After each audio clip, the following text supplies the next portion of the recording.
সুপ্রিয় মৎস্য চাষী ভাই ও বন্ধুরা, আসসালামু আলাইকুম। রাফি ফিশ বিডি চ্যানেলের পক্ষ থেকে আপনাদেরকে জানাই আন্তরিক শুভেচ্ছা অভিনন্দন। সো ভিউয়ার্স, আপনারা যারা টাইগার মনোসেক্স তেলাপিয়া খুঁজছেন অথবা কীভাবে ক্রয় করবেন এবং এই মাছগুলো কতদিন চাষাবাদ করে মাছগুলোকে বাজারজাত করতে পারবেন তা নিয়ে কিছু গুরুত্বপূর্ণ আলোচনা করব ভিডিওটির মাধ্যমে। অবশ্যই ভিডিওটি শেষ পর্যন্ত লক্ষ্য করে দেখবেন। কেউ টেনে দেখবেন না, তাহলে মাছ চাষ সম্পর্কে কিছু বুঝতে পারবেন না। সো ভিউয়ার্স, অনেক চাষিদের ক্ষেত্রে নতুন চাষিরা যারা আছেন আপনারা, তাদের প্রশ্ন থাকতে পারে, ভাই এই মাছগুলো আমরা প্রতি শতাংশে কত পিস দিতে পারবো?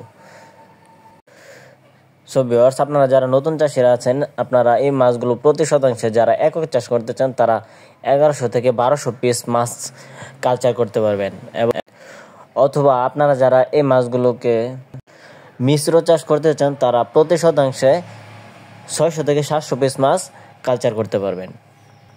সো ভিউয়ার্স, আপনারা যাদের এই অরিজিনাল মনোসেক্স টাইগার তেলাপিয়া প্রয়োজন তারা আমাদের স্ক্রিনে দেওয়া নম্বরে যোগাযোগ করে আমাদের কাছ থেকে সীমিত প্রাইজে এই মাছগুলো ক্রয় করতে পারবেন। আমরা সারা বাংলাদেশে এই মাছগুলো অক্সিজেনের মাধ্যমে হোম ডেলিভারি দিয়ে থাকি। সো ভিউয়ার্স, এই মনোসেক্স টাইগার তেলাপিয়া চাষ করার ক্ষেত্রে আপনার এই মাছগুলোকে ফিড খাবার খাওয়াতে হবে। প্রতিদিন এই মাছগুলোকে 2 বেলা ফিড খাবার খাওয়াতে হবে। সকালে এবং অথবা বিকালে এই মাছগুলোকে আপনারা ফিড খাবার খাওয়াবেন।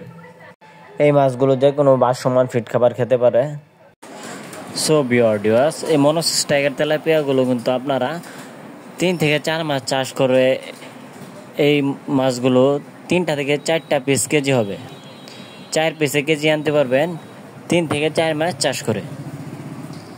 সো ভিউয়ার্স, ভিডিওটি ভালো লাগলে অবশ্যই আমাদের চ্যানেলটি সাবস্ক্রাইব করে দিয়ে পাশেই থাকবেন এরকম নিত্য নতুন ভিডিও পাওয়ার জন্য।